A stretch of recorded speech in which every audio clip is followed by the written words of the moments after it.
I now call to order the April 11th, 2019 regular meeting of the Ann Arbor Historic District Commission to order. I'm going to skip the roll call right now and just go to the introduction. Welcome to the regular meeting of the Ann Arbor Historic District Commission. I'd like to take a moment to explain the order of the meeting, specifically as it relates to the hearing of the applications on tonight's agenda. Each case will be called and we'll first hear the staff presentation and recommendations. Following this, the commissioners who serve on the review committee will present their observations and recommendations. At this point, the applicant will have an opportunity to step forward and provide any comments or additional information about the application. Once the applicant has finished, members of the public who wish to provide comments on the current case may do so, while please noting the time limit of 3 minutes per person. Everyone who steps forward will need to state their name aloud for the record and sign in at the sheet at the podium, and there's the sheets up there, and limit their comments to the application at hand.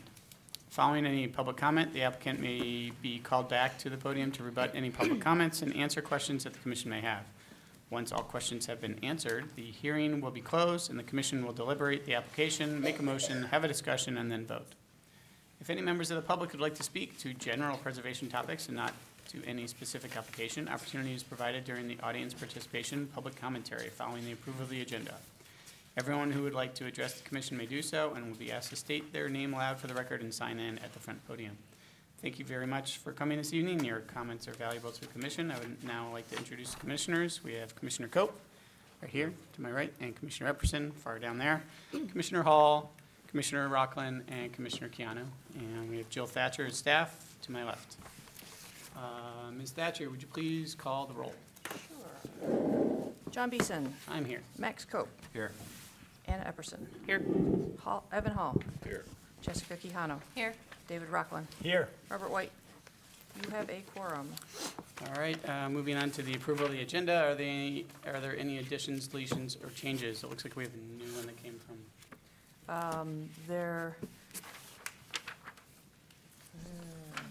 It's new to some of us. Yeah, The one from the review committee, it's new. There should be a revised agenda at your seat. What's been added to it is new business item G2 HDC awards. If you don't have that agenda, don't worry about it. But you should have a handout at your seat for that. We'll get there in a minute. So no additional revisions. All right. Hearing no objection, the agenda is approved as presented. Moving on to audience participation, do we have any members of the public who would like to come forward and speak for the record? Hello? State your name aloud. Please sign in. Oh. Here you go. There's one.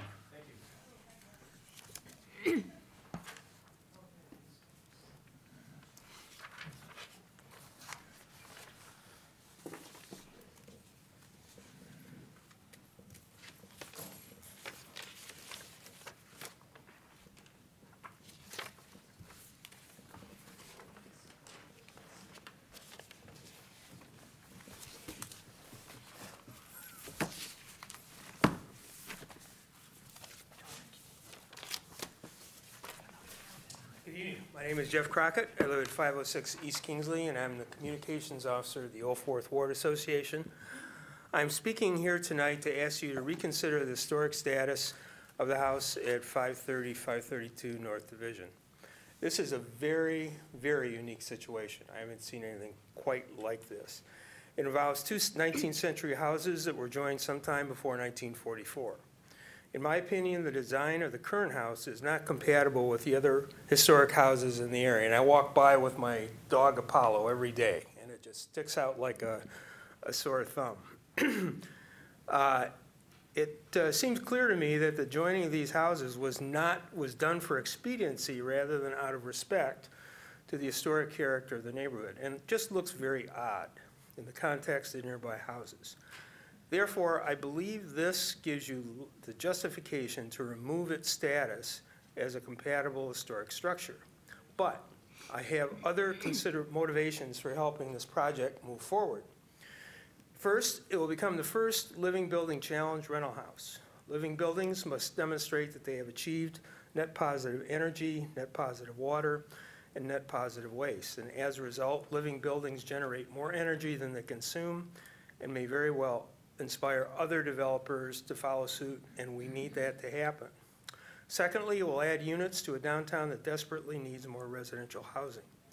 Neighborhood associations, if you followed social media, have been recently criticized for being obstructionist and against increased housing density. In fact, pro-density advocates would like to get rid of historic districts altogether. Approving this project will show that we want to be part of a housing solution rather than simply being part of the problem. It involves adding rooms to a house that, in my opinion, has limited historic value. Third, Mr. Selby has taken the right steps. He has hired Mark Reuter, who is well familiar to you and to us. Mr. Reuter designed a reconstruction of our front porch that included design elements compatible with the Queen Anne design, but were really not historical, original to our house. And in the wake of that renovation work, we won the 2003 Michigan Historic Preservation Award. And lastly, Mr. Selby has reached out to the 04th Ward Association for input and kept us informed of his plans. In closing, I would like to share a statement from Ray Detter, who I think all of you know. You have my vote in favor of supporting this project. The possible changes proposed will be a benefit to the 04th Ward and will not be harmful to the character of our historic district. His statement is consistent with the position taken by a board of directors. We understand, though, that this is the first step to reconsider, the first step is to reconsider his historic value, and we encourage you to do so. Thank you very much. All right, thank you. Is there anyone else? Members of the public like to speak on? Is there one? My name is Eileen Tyler. I live at 126 North Division. So I don't have a prepared statement like Jeff, but we have been talking all day about the statement that we could make tonight, and I said I would speak up as well, partly to support what he said. And I think that exceptions to the rule are not precedents. You never have to say that because you support a change in one resource in the historic district, that gives any future applicant or petitioner the right to say, well, that's a precedent for the future. That is not allowed. You have to look at every case individually. We feel that the merits of the case of this project deserve your reconsideration for its status, and we would encourage you to do that. We want to go on record in our neighborhood as being adamantly for sustainability and affordability in the downtown area, and we don't want to do that in any way that would jeopardize the future of historic districts or the future of appropriate zoning throughout the city. So we want to see that protected. This is an exception, not a precedent. Thank you. Did you sign in, Eileen? Did you sign in? I didn't sign in. I only gave my name on verbal. Are any other members of the public who would like to speak for the record?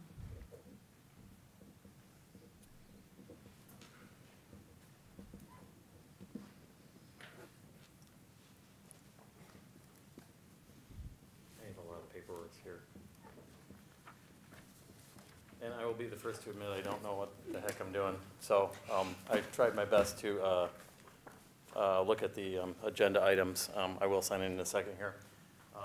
This first document is Thanks. A letter from Warren Whitmire, who owns the Cornwell Mansion to the north of this property, in favor of the project. And I also, in looking at the staff report yesterday, I put together this, just sort of, I don't know what to call it, but just sort of my thoughts on that.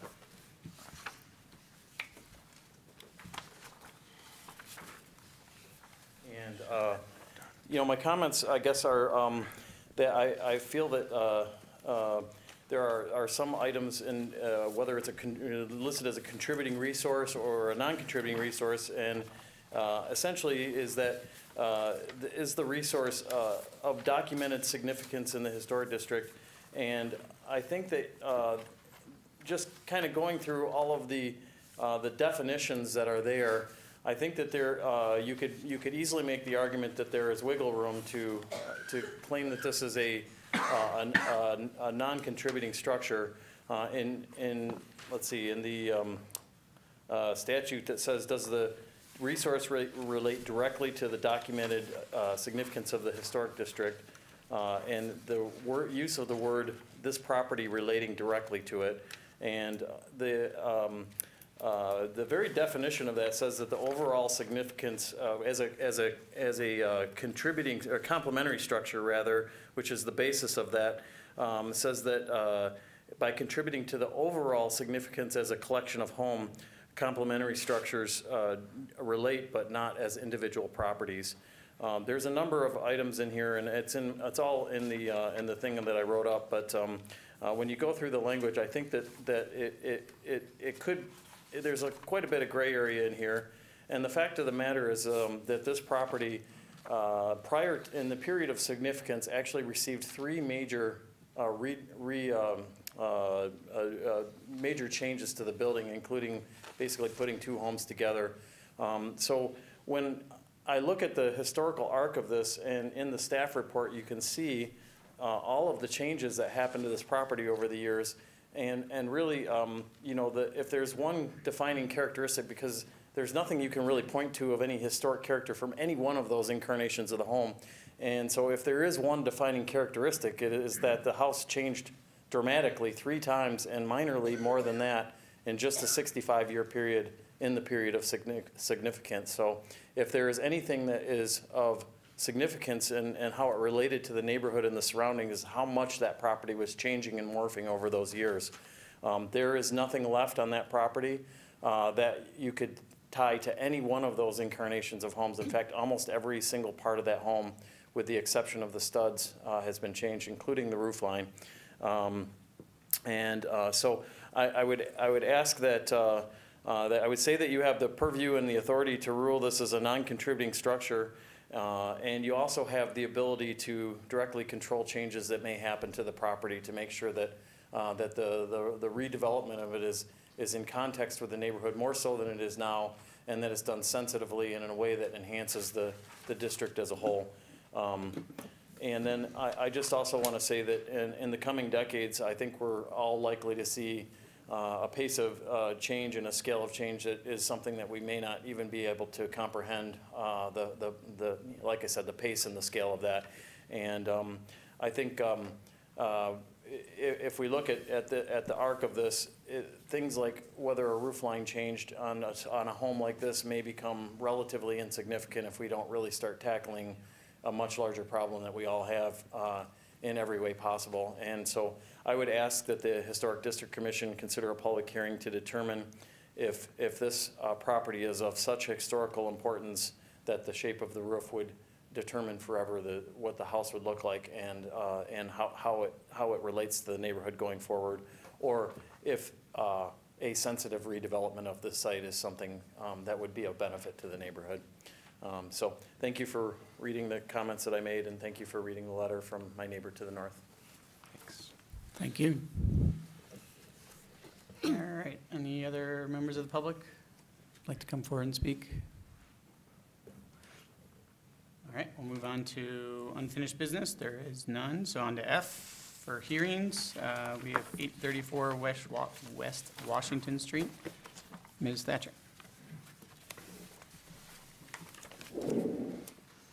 This 2-story gable fronter features cornice returns and a porch spanning the south front elevation with Doric columns, wood clapboard siding, and a sculpted block foundation.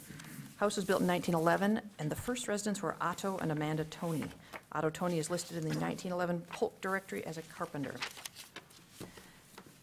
The location is on the north side of West Washington Street between South 7th and 3rd Street, and the applicant is proposing to enlarge an existing dormer to allow the attic stair to be made code compliant, build a new mudroom and porch behind an existing first-floor bump out, to install 2 new skylights on the east roof face, and to replace an existing vent in the south front gable with a window in the same opening. So here's the house at 834 West Washington.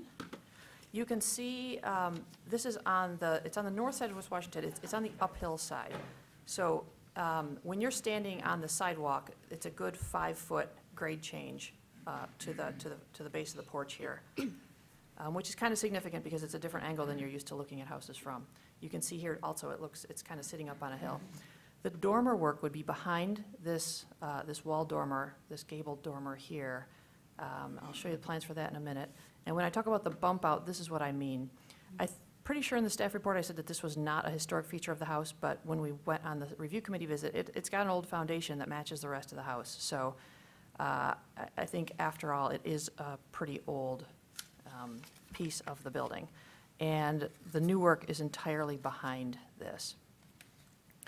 Now we're looking down the driveway. It's a steep driveway. It's a narrow, tight site here.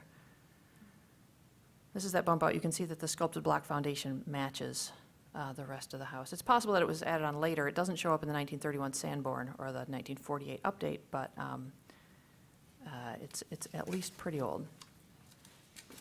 So existing site plan is here. Here's the driveway going down. Here's what I was just calling the bump out. It's got a bathroom in it right now. The new work is hidden here. This is a mudroom, and behind it is a deck. This addition in the back is a modern addition. This is presumed to be a historic one that shows up on Sanborns. And here's the Sanborn, conveniently, from 1925, showing the 2-story dwelling unit, front porch, and the 1-story wing behind. Another story was added on top of that. So I'll show you that in a minute when I get to more pictures. I've got all the floor plans in here. We can go back and reference these if you need to see them. But here's the existing back of the house. This is the modern addition. This is what used to be a 1-story, probably a former kitchen wing. It had a second floor added onto it. The new mudroom and porch would tuck behind here and would be pretty invisible from the street, very minimal visibility. New skylight, one on each side, because what they're trying to accomplish is to finish this attic into a bedroom.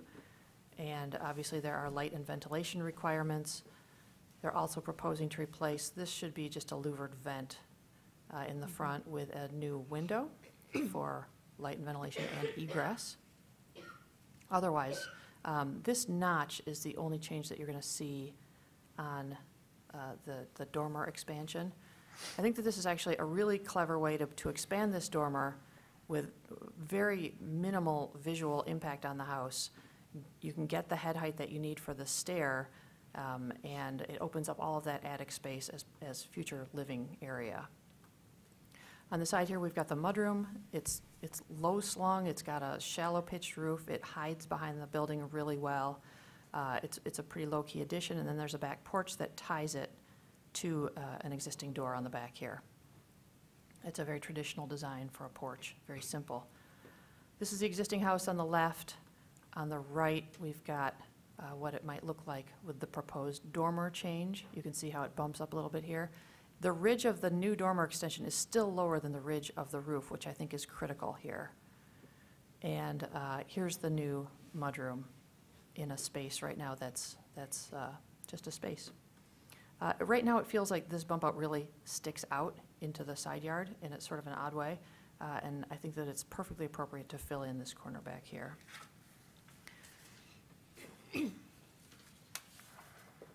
From the Secretary of Interior Standards number 2 says the historic character of a property will be retained and preserved. The removal of distinctive materials or alteration of features, spaces, and spatial relationships that characterize a property will be avoided.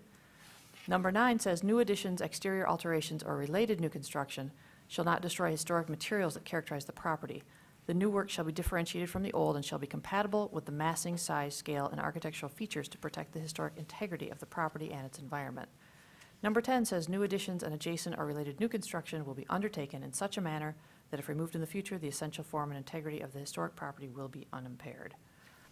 From the Secretary of the Interior's guidelines for additions, it's recommended to construct a new addition so there's the least possible loss of historic materials, so that character-defining features are not obscured, damaged, or destroyed.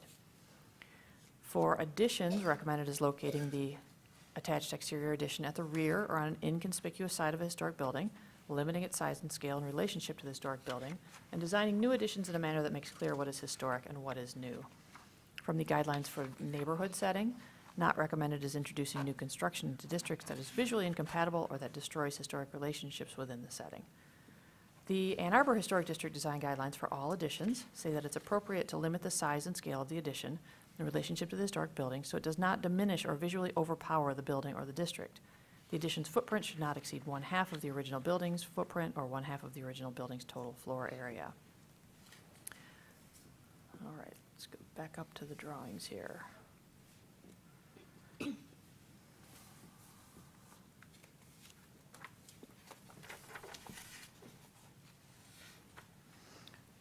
The addition's approximately 84 square feet. It's certainly a very small addition compared to the footprint and the floor area of the house.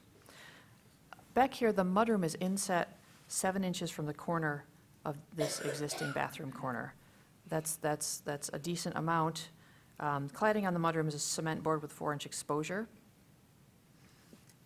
The deck is a mixture of wood and composite materials, which is fine because it's on the back of the house and it's only nominally visible. The vent panel on the front of the house is proposed, it's right up here, you can see the louvers, proposed to be replaced with a window in the same opening, which is appropriate. It's a double-hung egress, it's a double-hung window with egress hinges, so it will swing out in like a casement if you need to push on it and get out in a hurry.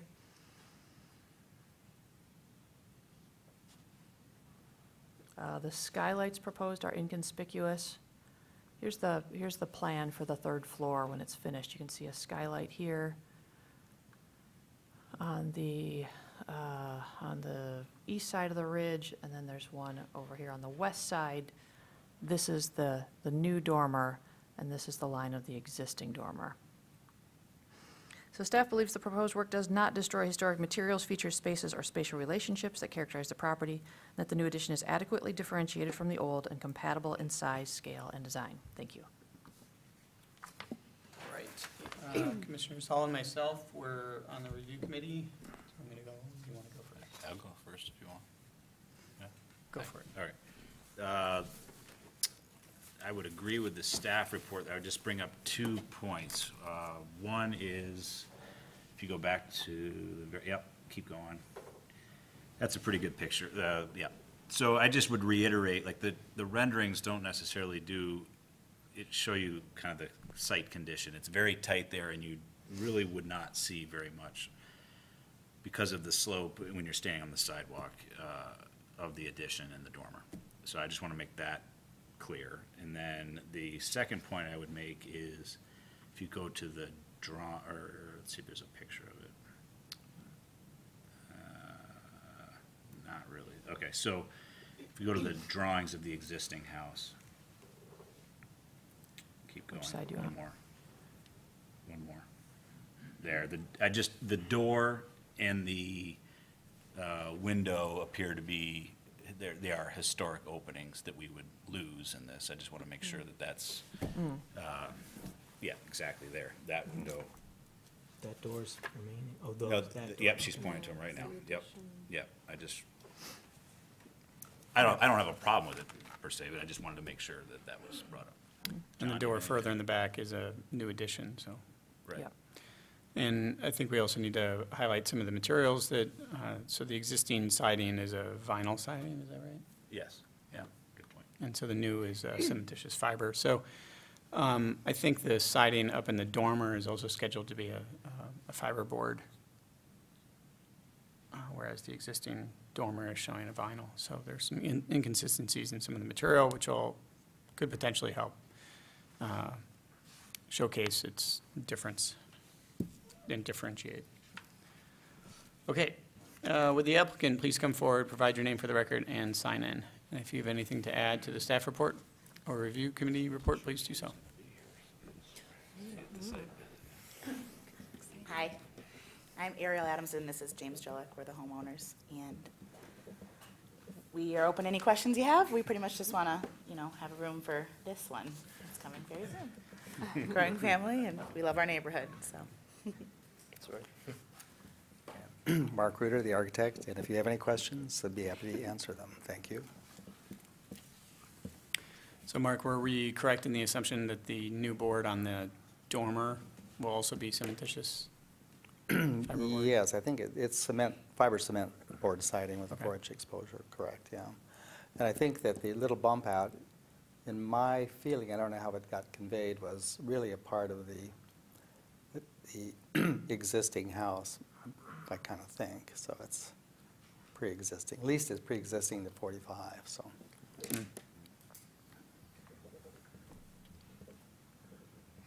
All right. Any commissioners have any additional questions for the applicant? All right, moving on to the public hearing. Are there members of the public who would like to speak on the agenda? No. All right, you can be seated. I'll close the public portion. And would any commissioners like to make a motion on the application? I'll make a motion. Commissioner Coe.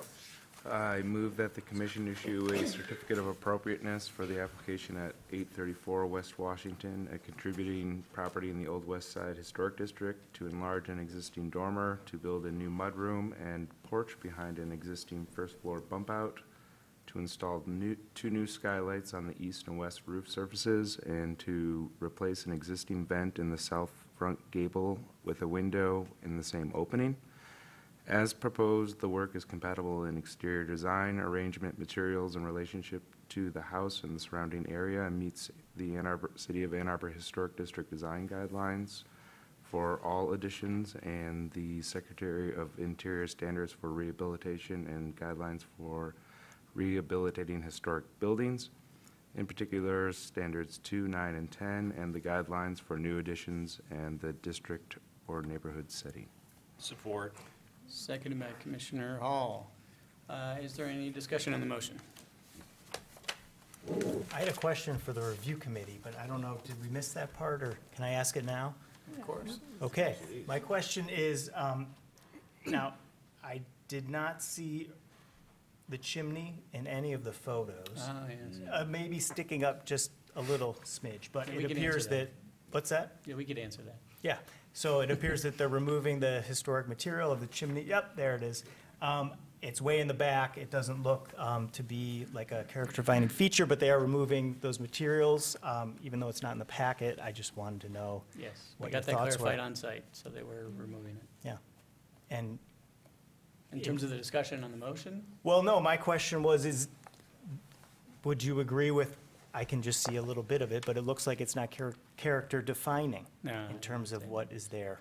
no, Okay, it was thanks. a very generic term. Great, thank you both. We did stare at it. Yeah. Any other discussion? All right, let's move to a vote. All those in favor of the motion, please say yes. Yes. All those opposed, please say no. I forgot to say anything. I said no, I said yes. You said yes, all right. All right, the motion carries. Your application has been approved, and you will receive written notification from staff. Please note that you must apply for any required permits from the city before beginning your project. Thank you. All right, now we're moving into hearing F2, 309 South Main, new storefront, Ms. Thatcher. The site's located on the east side of South Main Street, south of East Liberty and north of East William. The most recent tenant was the Melting Pot Restaurant. Three-story building was constructed in 1866 in Italianate vernacular style. Featured a prominent cornice and hooded arched windows, and the original first-floor tenant was Fred Gross Clothing. In 1916, that facade went away, and the one that you see here today was constructed. Around the 1910s, teens, it was all the rage, especially on Main Street in Ann Arbor, to get rid of your round-topped Italianate windows. Pretty much all the square windows that you see downtown used to be round-topped, especially around that Liberty and Main Street intersection. So this is the 1916 storefront. We don't really know what the storefront looked like, but before the 1950s, when there's a photo in your packet of when it was the shoe store, Dietzel's Shoes.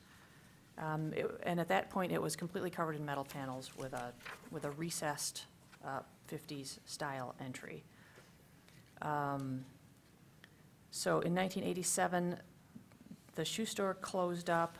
In 1992, the commission granted permission to remodel the storefront, and that was a red storefront that you can look in the staff report for another picture of.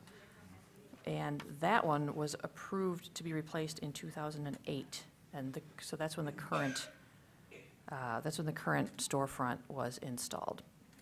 So this application is seeking HDC approval to replace windows on the front elevation on the second and third floor, which are currently vinyl windows, with aluminum-clad windows, and replace the current wood storefront system with an aluminum storefront system, 2 metal doors, and stone cladding surrounding the windows.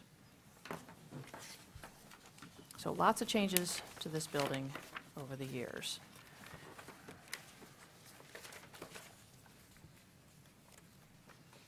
Another piece of the application is the location for future signage, which I'll get to in a second. So here's the upper floors. There's some brickwork up here. It's yellow brick, which is unusual on Main Street, and the pattern that they're laid in is interesting as well. It's got a name that I can't think of right now. Flemish bond? That's my first guess. There are some stone sills on the windows and a stone band here. There's some raised bricks here. This is the area that's proposed to be the signage area, and they've shown it as a little over 8 inches tall lettering and about 8 feet long as sort of the bandwidth for a future tenant sign. Even though these are raised bricks here, this isn't exactly architecturally significant. I mean, it's kind of interesting, but you could certainly put a sign up through mortar joints and not impact that in a negative way and still use it as a sign band efficiently. These windows are all vinyl, and there was a little bit of confusion about the windows, but I'll tell you where we landed. On the application,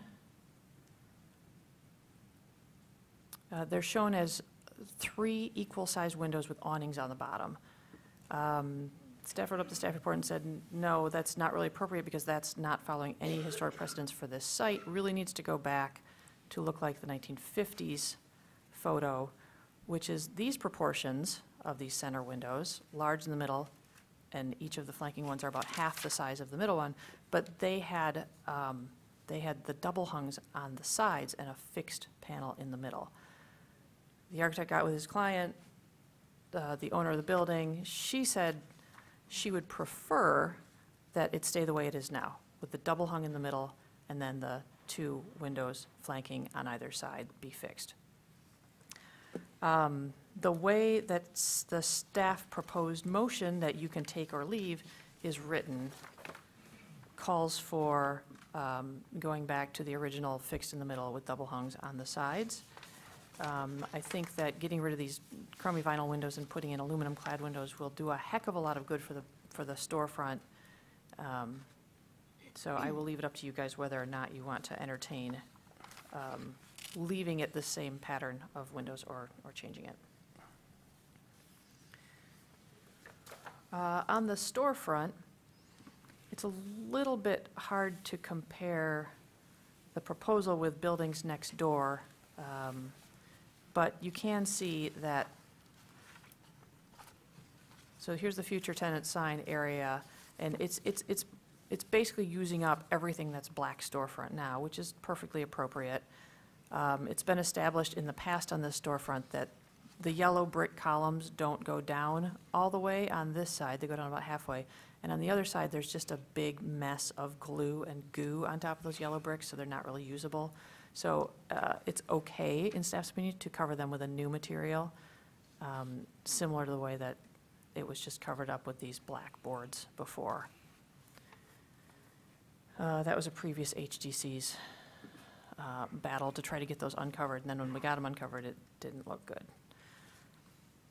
So this is a stone band, cultured stone on the top. These are smaller stone stacked pieces down the side. And there's a stone sill, and then this is the aluminum storefront system, 2 aluminum doors. Having 2 doors is required by code, and this building has gone back and forth between having 2 doors or having 1 door since at least the 50s. There are some renderings in here of what it would look like. Let me see if the color renderings in here. Nope. All right, I guess this is the one. This is my favorite rendering. The stone band up here is kind of, it's a large area, In the future, I could see where somebody might want to come and put a great big sign in here, but they'd have to come back and have it reviewed by the HDC if the building owner even entertained that. There's a lot more light that's going to come into this building with this design than with the current one. If you look at it now, there's a lot of wood. There's not really much room for a true transom band above this door or above these windows. So this is going to be, from a transparency perspective, I think a big improvement and get a lot more light into the storefront.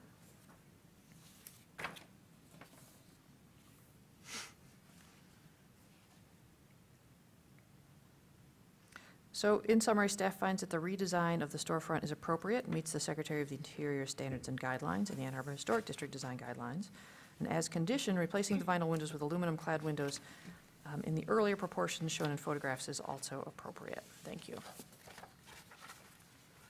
All right. I was on the review committee with Commissioner Hall. Do you want me to go this time? Sure. Sure. All right, so I think many of our commissioners are familiar with the area with this, where this is. So the existing wood storefront it's not original to the building, but it's a wood storefront. So the difference here is that this application is calling for an aluminum storefront. So it's important to note. Also, I think you had mentioned that it was cultured stone. It's actually a large cast stone product. So I'm sorry, I misspoke. it's actually not a Yeah. stone. It's like a poured cement. It's made to look like a limestone. What else should we take note of? The vinyl windows are in pretty terrible shape. The jambs on all those conditions were in pretty bad shape. They also looked like on all the horizontal joints and some of the vertical joints on the limestone sills were damaged and disrepair. So, and there were even areas of the brick that looked like needed some new tuck pointing, and there was some movement going on with the lintels when they took out the arches, when they put the new lintels in. You know, the era of trying to mitigate moisture that got behind stone or behind brick, and putting a steel lintel up there was never really resolved very well in the 40s and 50s. So we see above some of the lintels, some of the brick movement, particularly as we head higher up on the facade. What else can we say? That's it for my side. How about you? I think the only thing that I would add is if we can go to a picture more a little further out. I don't think we have a picture of it. This is fine. But I'll try to explain. So it's flanked on either side by wood, but the newer, I don't know what number that is, but the new building where the M-Den is, I believe it's after Jolly Pumpkin. Yeah. And that is all aluminum. So it's like, if you think about, it's not, everything's wood, and we're getting rid of one of the wood. So there is a mix match of materials there with aluminum already existing. If you look at further out, I just want to make that point. Yeah. Something else I can think of too was it's important to note the wood pilasters that are shown on this image on the far right-hand, far left-hand side. You know, those are covering up some of the what you thought was brick or something that's there now, right? Yeah. Some brick. It's brick. And the new design is going to be putting in some more of that cast stone, making it more of a pilaster or kind of almost a keyed edge to it. The areas, I think there's in our packet, I'm trying to find the right page. Find the storefront perspective, this image, if you can go to that image. Yeah, right there. So you can kind of see on the right-hand side and the left-hand side the kind of pilaster that's being put in there. There's also going to be a window ledge that's in there, and I had concerns about that because that doesn't happen a lot on the main street. You don't see these big protruding ledges. Mostly, you know, it seems fine along that edge where the mouse is now, but it's on the far left-hand side that it was just kind of sticking out by itself, which is going to get pretty damaged on Main Street. So we tried to look up and down Main Street to see what other storefronts had that kind of protruding ledges, and there wasn't a whole amount of that. I mean, it was there for the windowsills, but it wasn't a huge protrusion. So I think that's it. Is that it? I think we covered everything. Maybe just go to the front picture again. I guess the only other thing is to point out is the sign is sort of would be, it's sort of stepped, like Shalimar's below it and Valley Pumpkin's above it, right? Yeah. Like it would be, they're not in line, but it'd be, you're not gonna be in line with both of them anyway, kind of thing. Yeah. All right, I think we got that covered now. All right, would the applicant please come forward, provide your name for the record, and please sign in? And if you have anything to add to the staff report or the review committee, please do so. Chris Biggers, architect, Milford, Michigan. Just wanted to point out, I mean, the building's vacant right now. The owner's trying to get it marketable. We've got to demo all this work that Melting Pot had put in there, and she is really looking to put a clean, durable material that she doesn't have to keep repainting or repairing in the long run. She wants this to be very minimal maintenance if she can. And obviously, she does not like the vinyls at all. So I think, and she's just saying she would prefer to have them the configuration if we just replace them as is. That'd be fine. If we have to go to the 1950 style, then, I mean, that's what it would have to be, but she's definitely gonna replace those windows. They're not even worth anything, so that's what she's just trying to do, is get this prepped for future tenants, and obviously maximize the glass and make it marketable. And we forgot to call it out in our review committee, but you could probably tell us the windows on the second and third floor, they are, The vinyl, are they aluminum clad or? are oh, they- yeah, it'd be aluminum clad. Yeah, the new windows coming in, Yep, all right. And they're wooden and interior? wood on the interior. So the question I had was, we can see the jambs are really well exposed right now. Like the person who put in the wood windows, or put these vinyl windows in, had kind of a inventive way of trying to put in the jambs and get the blocking to work, which looks terrible.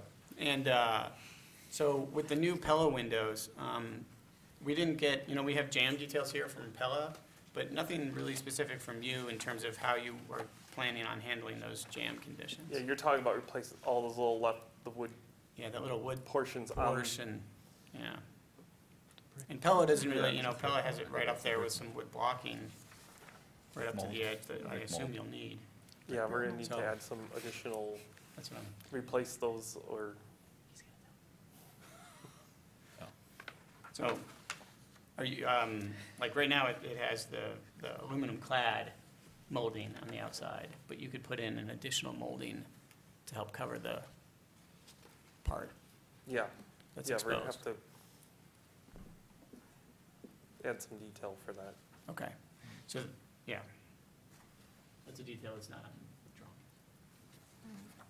Can you clarify something for me, please?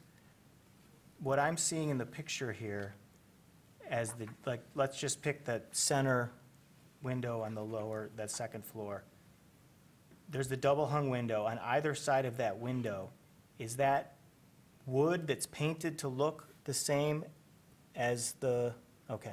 I just, looking at the picture, it looks like maybe it's like a stone Oh, right, yeah. It's, jam, but it's a wood jam. it's Okay. wood, it's Yeah. wood painted Yep, Yeah. on all the sides. thank you for I that don't know if it was clarification. intentionally painted that color, because it's extremely weathered, Yeah. Mhm. so it may have just fallen to that color. Okay, and so your question was, is part of this proposal restoring the jams? It's how to handle the jam conditions, as well as how to handle that condition between those, that wood part right now. Because right now, it doesn't say how that's going to be handled. Like, is it going to be an additional aluminum cladding around it, which, or is Are it you a fiberglass are you cladding? planning to remove that material that we're seeing in the We photo? were planning to remove the wood edges and replace it with aluminum to match the window. Oh, Yeah. okay. Unless we have to restore that wood. Well, I'm wondering if Well, the, you just have to propose what you want to We do, and propose then to we replace the whole will. thing to be Yeah. aluminum, everything inside the masonry opening. All right, any other questions? Wait, can you say that again, please? Yeah, we would replace everything inside the masonry opening, all the wood and the window would be aluminum clad. Okay, and then the key piece that I guess I would need to hear also is, like, we're replacing it, and then what is it gonna look like? Is it gonna look, you're replacing it to match existing? or you're replacing it to look some other way? We're going to replace the windows and the wood around it as shown with an all aluminum clad window To match to existing? match existing. Okay. So we Yeah. should add that to the, And I guess that we also have to, not just the jams, but also look at the head conditions, and it's gonna be tricky with the lintel up there, making sure you don't cover the lintel too much, Yeah. but enough to And let we it need breathe and all to, that. we suspect some issues when we pulled the window out, so. Yeah. on the second floor, same center window, at the sill, what is, something looks like it's sticking out? Yeah, that, What is that? I feel like that held an air conditioner at some point. That's It's a just like a piece of wood that's gonna get removed. Yeah. Yeah, we can remove A that. piece of non-historic wood that will Yeah. get thrown in the landfill, okay. It might have been the anchor for the giant, It could have Oh, been that that sign. sign. Oh, yeah, it Okay. could have been. All right. yeah. Because there's that little piece too down below is yeah. right Right. from the It was that holding something up. vertical sign. That was- Okay, any other questions for the applicant? Yeah, I had one question on the storefront on the vestibule that sits back from the street. What is the material that you're planning to wrap some of those sides with? On the left would be part of the stone on the left side of the door where. On the it inside sets. face? Yep, that Jill, you can you go to can't the next? I think? see there, that would be part of the stone material. Yeah, like on this, right behind the door swing, Yep. that's all stone. And then in between, is And that then just storefront material? In Yeah, between aluminum. there, we were going to put a piece of stone or aluminum.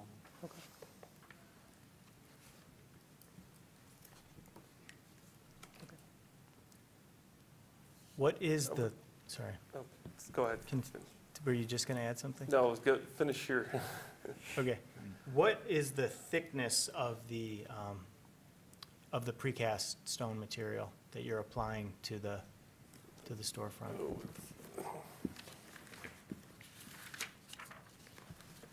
do they have it in here? Like a two.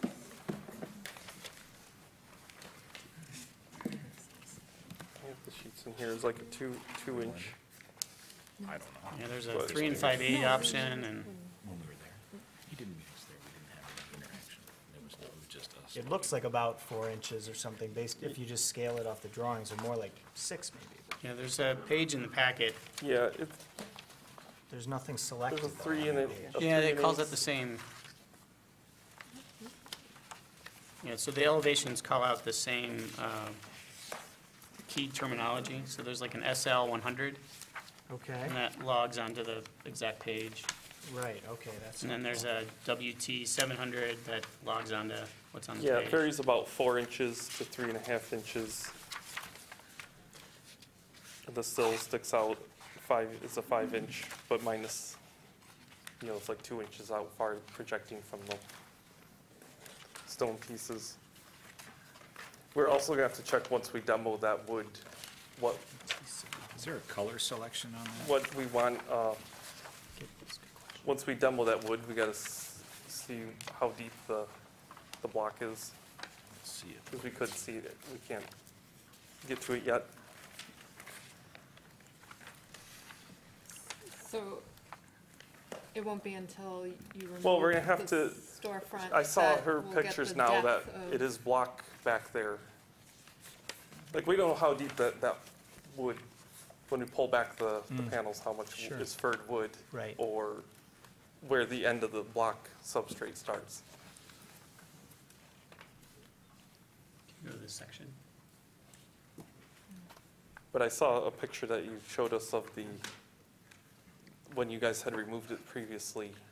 Yeah, Where there's the that one glue and- photo of the section there's a lot going on there. Yeah, but we're hoping to get right to the block and then put our stone right to the block. So I'm going to highlight on this section right down at the bottom, the area of the protrusion that's shown on the rendering. It looks like the sill, based on the SL 100, is 5 inches, it sticks out 5 inches. And then the Thickness of whatever that smooth is, I think, yeah. piece labeled number 4 behind it is the ST 023, which looks like it's 4 and 5/8. So it looks like it'll just be just shorter than the sill. So it doesn't look like, the rendering had me a little worried, The because it looked like it was protrusion's a sticking little- out a lot, but it's Yeah, not. the rendering, it shows a little exaggerated. Yeah, so it's not gonna be sticking out that much. And we can also clip, like I said, you mentioned we could clip it and make it not run it through the pilaster. on And each just make side. it straight down, Yep. yeah. I mean, it's up to the owner at that point, I just know it's gonna get clipped a lot on Main Street. It's a good point for her. 'cause- Yeah, so it could be during the construction of it that, you check to see how thick the panel is and how it lines up with the drip edge of the sill, and maybe it's fine. Yep. Chris, is there a color selection anywhere? Am I missing that? We didn't give you a color rendering, but it would be a light tan color. I mean, the yellow brick is, So you're trying to match the yellow brick for the stone product, we're gonna be like a light beige color. and then the storefront as well? That would be, Everything would be tan.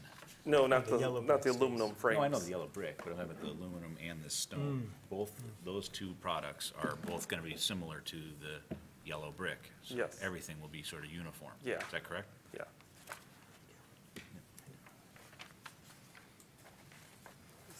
All right, any other questions for the applicant? Just to go back quickly on the replacement windows and the masonry openings, because it's hard to tell with the details, or they're just the product cut sheets. So is it the architect's and the owner's intent to have those windows set in similar to the current condition? Like, where's the new plane Yeah. of the glass gonna be relative to the face of the brick? It would stay where it is now. Okay, so we would have that shadow line? Yes. Okay, Yeah, no, they're not gonna come out into the brick. No. okay. Thank you. Any other questions for the applicant? All right, we're going to move on to the public hearing. Are there any members of the public who would like to speak on this agenda item? All right, and I will now close the public hearing portion of the application. The applicant may please be seated. Thank you. And then would any commissioner like to make a motion on this application? Commissioner Rockland. I move that the commission issue a certificate of appropriateness for the application at 309 South Main Street, a contributing property in the Main Street Historic District, to replace 4 single and 2 triple vinyl windows on the front elevation with aluminum-clad windows to match existing configuration. I added that if you weren't paying attention. To match existing configuration. That's actually in there a little farther down. Oh, good. Okay, so we're gonna scratch that. I'll scratch that then. Okay. I'll read further down and then circle back if we need. Good. And replace the current wood storefront with an aluminum storefront system, 2 metal doors, and stone cladding surrounding the storefront windows on the following conditions: that the triple windows replicate the proportions and style of windows shown in photographs from 1958 to 1992. Let's see, that the triple windows, okay. I just want to add that all of the replacements will match existing, though, because there was, let's see, the triple windows. Okay, is that good enough? Well, I will leave it like that, and then we can discuss and add if we need to. The work as conditioned is compatible in exterior design, arrangement, texture, material, and relationship to the rest of the building and the surrounding area, and meets the Ann Arbor Historic District Design Guidelines for storefronts, windows, and signs, and the Secretary of the Interior Standards for Rehabilitation and Guidelines for Rehabilitating Historic Buildings, in particular, Standards 1, 2, and 9, and the Guidelines for storefronts, windows, and building site. Second. Seconded by Commissioner Cope. All right, is there a discussion on the motion? I guess I got a little, little discussion. I don't know how important the configuration of the middle double hung and the two side panels are to go back to the 1958 to 92, how important that is with this particular project. Airflow and everything wise upstairs, having the larger windows in the middle that are operational, I think makes more sense, as long as, I don't have an opinion on that, whether it's a solid pane in the middle or not. So I don't know what you guys think about that configuration or not. It looks like it's been changed so many times over the years that it's kind of what makes sense now and what works for the owner I'm okay with. Yeah, I tend to agree on that. Yeah. And they'll be installed as double hung, right? We keep looking at this rendering, seeing Yeah. like a hopper window, but they would be double hung all the way across. Yeah, it'll be double hung in the center is how they proposed it, and then solid panels on the two smaller sides. Because That's not how the motion reads, though. even if we went to 1958, that isn't from the period of No, significance. it's not. So correct, or? Yeah, You're saying yep, that, that's a yeah. question, whether the 1958 windows were there in 1944 Like, or not. Yeah. And then the other question, or thing that came up during our discussion is the wood framing around all the vinyl windows. When you guys were on the review committee, did that seem like historic material, or was that, just framed in and trimmed out last time they did windows? Framed out, trimmed in last time they put it. Thank you. Yeah. The wood had no detailing or anything to it. Okay. So I don't think we're losing any historic material there, and Nope. okay.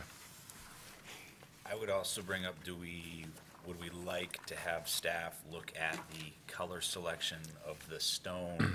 I or believe that- material and color of the aluminum? I would personally, but, I think that would be good to add. yeah. I'm happy to do that, but you have to tell me what you're expecting. Do you want it to match? Do you want it to not match? Well, matching is I going to be think there really should be difficult. some sort of contrast there, Yeah. being on Main Street. Personally, I mean, every building has a lot of character on that block, and there are differentiating colors and themes up and down that whole block of Main Street. I think to have a taupe building, or a tan up and down yellow building would be a little bit Out of character? out of character, yeah, for the space. There should be some contrasting elements with the storefront to help it, stand out a little bit for the owner too, and rentability. Yeah, you want to bring Yeah. attention to the storefront. Yeah, in a good, and I think positive it's way. something that Jill can, review and send out to the officers for, approval via email. And it seems like the aluminum could take on one color, and the stone could probably take on a whole other shade. Yeah, It doesn't need exactly. to all Yeah, they all match. don't need to match. Yeah, and we also have to remember that when stone, especially this type of stone, the cast stone gets wet, it gets wet, it darkens up Mhm. really fast. So that has to be kind of thought about when you're doing your color selections. Yeah, so I think you probably heard us pretty clear that, contrast is okay. Yeah, nothing neon yellow, I suppose, but, So does that need to be in the motion? yeah, do we need to say have something on it? staff Yeah. review? Say something on it. What about, Did this conversation make sense, Chris? Okay, okay. do we want to see more on the jam details? Do any of the commissioners want to see more regarding the jam details? And could that be a staff review, or does? Why don't you just roll that into? Yeah, let's roll it in. Yeah, Okay. Yeah, yeah. so Commissioner Racklin has some work to do. Roll that in. Well, I think that we, Just roll it in. well, we can vote on that motion and then have a new motion, We can just amend it. He's just gonna. or just amend it, okay. Yeah. Got it? He's rolling it in. Yeah, he's Okay, just after 1992, it says on the following conditions, there's already one condition, that the triple windows replicate the proportions and style of windows shown in the photographs. From 1958 to 1992, comma,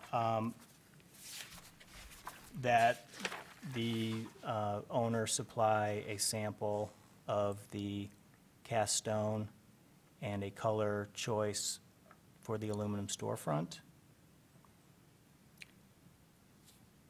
And that the architect provide a window, a sill detail of the window.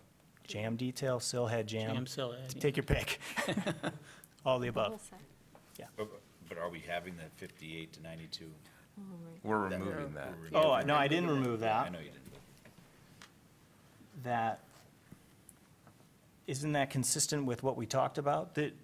The motion says that it should look like the photograph. And isn't that what you agreed?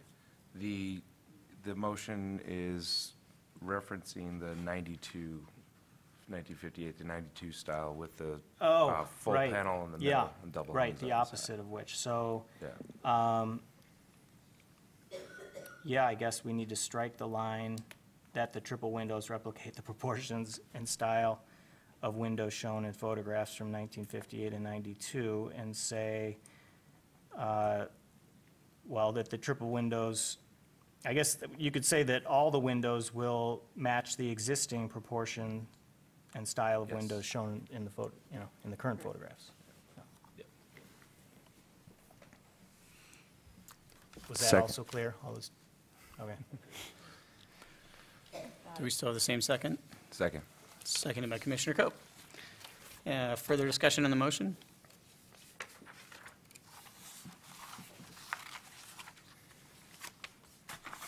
No?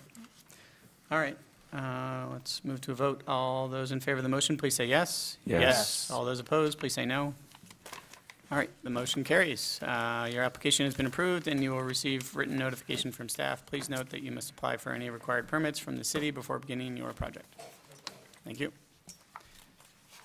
All right, and that is the end of our hearings. Moving on to new business, we have G1, 530 North Division, and we have some handouts, more handouts. Right now, I'm handing out information from the working session on the history of the house that the owner supplied. Just for your reference, it's a little bit more in-depth than some of the stuff that I have in the staff report. So this is coming from Doug? Yes, Okay. yeah.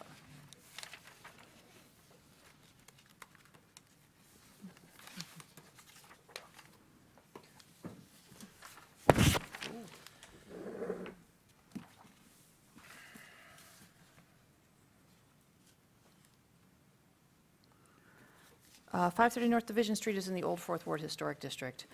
You'll recall at the last meeting, we had a working session afterwards to talk about proposed development at this site on an existing structure.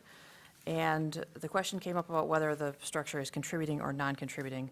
The current Old Fourth Ward Study Committee report deems it a contributing structure, which I'll get to their definition of that in a minute. But there was some discussion over whether that should be amended or not. So the building that we see today in these photographs was constructed in 1929. It consists of two houses that were placed side by side, joined together as a duplex. At least part of the house was present in 1888. This history is more just for information than anything else, because really the house that existed during the structure that existed at the end of the period of significance was this one, the duplex under one large roof. But the north side was moved onto the site, maybe from the gas station across the street, and joined up to the earlier house that was on the south side. And when you look at it in the front, you can tell that it's just a little wonky. You can kind of pick out, well, this was the side with the original house. It's hard to get a good photograph of it because of this very large tree or bush here in the front. But it's not really known what this house looked like before 1929. It's actually, quite frankly, not even known if these window openings are in the same places that they were in 1929. The house is clad in vinyl over asbestos brick over, or not brick, but asbestos siding over wood clapboard. So it's buried in there. On the left, the north side of the building, On the 1931 Sanborn, it shows the door here where this double window is. At some point, this two-story bump on the front was added and the door was moved over to this side. So there have been definitely modifications to the front of the building. And the deck is clearly, this one long deck connecting the two is clearly not historic or original. The Sanborns show two small, like, covered stoops. Maybe this one on the right is what it looked like then. Don't really know, but it was in this location and proportion that it showed a small porch here and a small porch for the other half of the duplex on the north side. Parsing through this, the Secretary of the Interior and the State Historic Preservation Office have defined contributing resources and non-contributing resources, and that's what the staff report walks you through. Those definitions are included in the City of Ann Arbor Historic District Design Guidelines. So, and those were approved by the state and city council, so that's the definition that we use as well.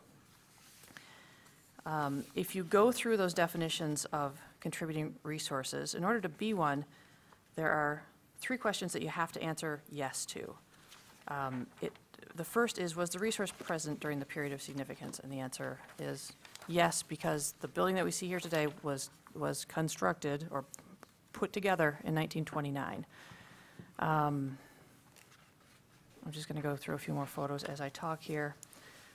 Next question, does the resource relate directly to the documented significance? So the documented significance is the Old Fourth Ward Study Committee report. It was published in 1982. It is unfortunately not a modern layout where these things are a little bit more obvious, so you have to sort of parse it out. But it defines complementary historic structures. That's the category that this building fell into. Those are buildings that were built before 1931 and are not designated as significant. Significant were the houses like the brick Cornwall mansion next door. That's a significant historic resource. This one, not so much. But it says that they do contribute to the overall historic character of the district by providing a complementary setting for the more outstanding structures. Individually, they are less outstanding and unique than the higher level. Taken as a whole, they establish the basic neighborhood characteristics of style, scale, and mass. In 2008, when the city rewrote its Chapter 103 Historic Preservation Code, Christine Kidorf did the rewrite of the code chapter and also revisited all of Ann Arbor's historic districts at the time. And the old Fourth Ward structures that were categorized as complementary, which this one was, or significant, were recategorized as contributing resources to fit the modern definition. You're either contributing or you're non-contributing now. There's no middle of the road. So structures that were built after 1931 were recategorized as non-contributing resources. This is a little bit misleading. There weren't any buildings built between 1931 and the early 1940s in the old Fourth Ward. So it's not like there were some things built during the current period of significance that we're now calling non-contributing, because there just weren't. Moving on to whether the building possesses historic integrity. This is the back corner of the north side. Let me walk here onto the back. It's an interesting layout. These 2 additions on the back, they match the footprint that's shown on the 1931 and 1931 Sanborn maps. And the roof appears to be the same as it was in 1947. So I think that these were even 2 stories back then, though, again, hard to say with it being wrapped up in vinyl siding. If you took that off, you might be able to tell, but you might not. There's another picture of the back. There are 3, I believe, doors into the different units under this little covered courtyard back here. And then this is the south side. This little bump out appears on the 1931 Sanborn map. So does the resource possess historic integrity? So it retains the following characteristics. The footprint appears the same as on the 1931 Sanborn. The massing appears unaltered from when it was constructed in 1929. A 1947 aerial photo shows the same roof form that exists today. The bump out on the south side is still here. And evidence of wood clapboard siding is present under several layers of siding, including vinyl and asphalt brick. I think, yeah, here's a picture of that. If you hold your iPhone under the edge of the siding where it hits the foundation, you can see the different layers here. This is the wood siding. This is a better one. I stuck it in a dryer vent, and the vinyl is out here.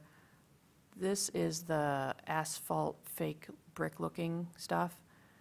What's this stuff, John? It's the medium density fiber board. Medium density fiber core? Board. This is the wood siding. That's the sheathing. I'm sorry, this is the sheathing. And The siding's in there too. Well, that's a little piece of blocking, but. this is right a piece of above blocking. that, This yeah, is the that's siding, the right? siding above it. Yeah, and And then yeah. one layer back is the sheathing. Yeah, you can see it even has a little bit of paint on it yet, and then the sheathing's back here. Now, the building has been altered in the following ways. As I mentioned, there's a bump out on the front. This 2-story with the shed dormer was added at some point after 1931, don't know when. The windows obviously were rearranged when this door was moved over here. There's the new front deck, building's clad in vinyl, and the windows have all been replaced. Following are the unknowns on this house. Whether other windows were rearranged or whether these other windows are in original openings, don't know. The condition of the wood siding beneath these various layers of other kinds of siding, and whether the gabled canopy over the south front door is original or not. That's the little one on the right here. Both canopies use sawed-off porch posts as angled supports, which is a little bit weird. The pattern of the milling looks old on them. You can't really see, they're not exactly the same, but they're turned posts, and they're sort of interesting, but very strange to use as sort of brackets here. Not knowing if those have always been there on this south side, or if those used to be porch posts, or if they were just tacked on there at some point. So to be a non-contributing resource, you only have to answer any one of the following with a yes. Wait a second. With a no. Yeah, with a yes. Was the resource built after 1944? No, it was present in 1929. Does the resource not relate to the documented significance? Staff believes that the resource retains the same significance that I already went over with you about the complementary structure, and that it does contribute to the basic neighborhood characteristics of style, scale, and mass. It doesn't match them. It's different from its neighbors, but that doesn't make it, that doesn't mean that it doesn't contribute to the historic fabric of the neighborhood. Does the resource no longer possess historic integrity due to alteration, additions, and other changes? Staff believes the alterations to the building are not substantial enough to eliminate all historic integrity, but I'm imagining that will be a talking point for the commission, whether it has enough historic integrity to be a contributing structure. So if you guys want to change the status of the resource from contributing to non-contributing, or even just talk about it more later, you need to hold a public hearing first. So you cannot take action on this tonight regardless. This is just a discussion item tonight. If you feel or somebody feels that a change is warranted, at some point you should just make a motion to put it on next month's agenda. We'll hold a public hearing, and then you can reconsider it further. If you have questions, you can do that, or you can just postpone it to the next month if it's stuff that the owner can't answer today. Let's see, there's some additional stuff on the staff report. I put in all the sandboards that I have. They're kind of interesting. They don't really show, they show the big change, the jump from 1925 when it was one 2-story dwelling to 1931 when it basically got a mirror image added on to the north. That's the most significant change that we're looking at. And that was also shown on the owner's handouts between 1925 and 1931. There's a survey card attached at the back of the staff report. That's what the house looked like before the vinyl went up. This is a photo from 1975.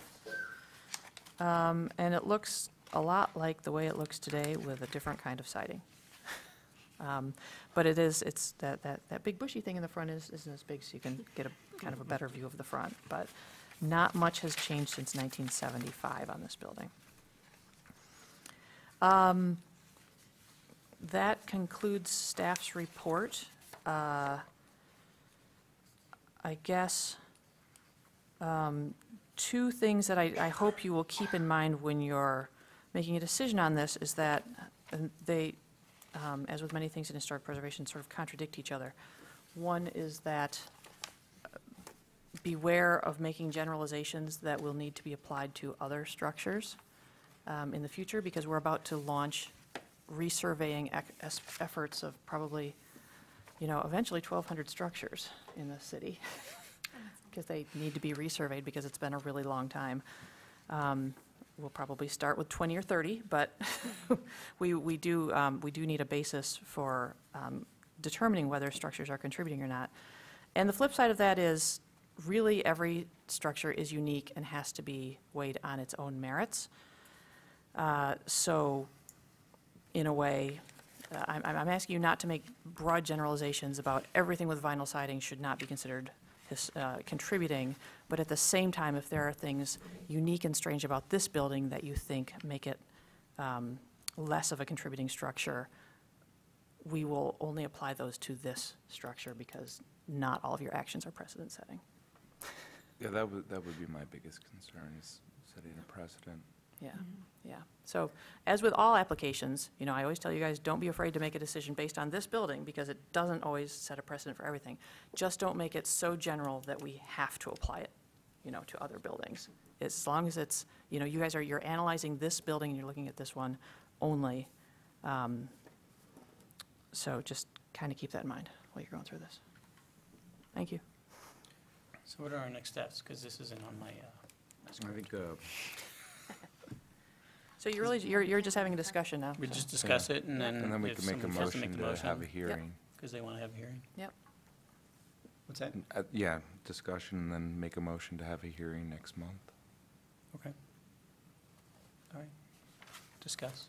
You don't have to automatically have a hearing if nobody thinks that, if you all think that the study committee report is correct and you should leave it as a contributing structure, you'd just be going through the motions to have a hearing unless you think that that's important to your decision making. Yeah. Then, yes, definitely have a hearing at that point. And what if we feel that, because we got materials from the owner during the meeting, and we haven't had a chance to digest it, I want to read it. and would like to read it, like, Yep. what does that mean? Yep. Because Yep, well, that's, out of respect to, you can take a minute and read it, or you can well, continue the conversation. You can okay. ask them questions, and you can, So, answer them, or you can. from our discussion, I mean, we have a pretty good idea of what they want to do with this building already. We've seen the plans. I'm kind of torn on it because, we don't answer any of those questions with no to make it a non-contributing building. But there are some things on the building that we can, cite to get it to be a non-contributing building also. So I'm a little bit torn on this one.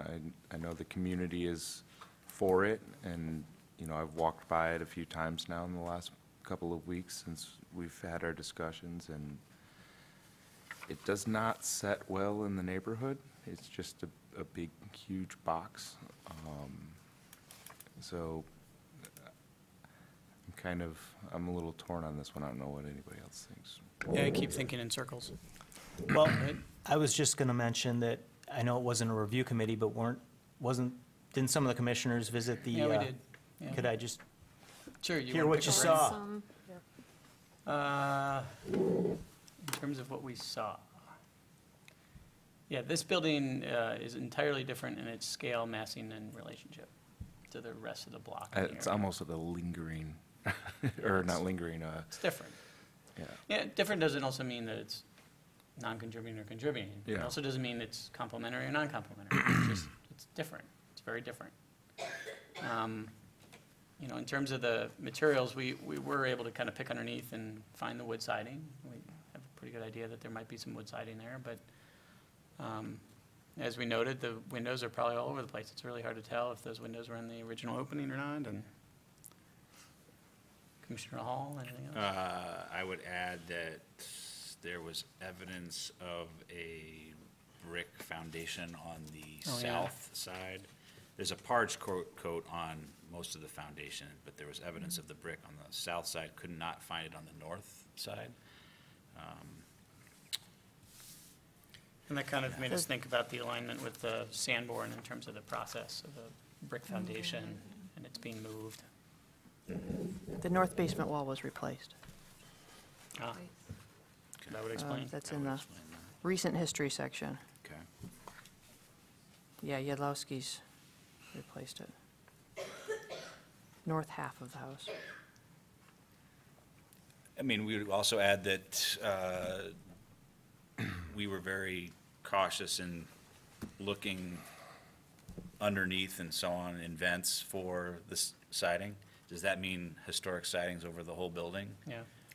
I mean, that's kind of a question for Doug. Do you know the answer to that? Probably not, but it's, I have no idea yeah, what the siding is like under, yeah.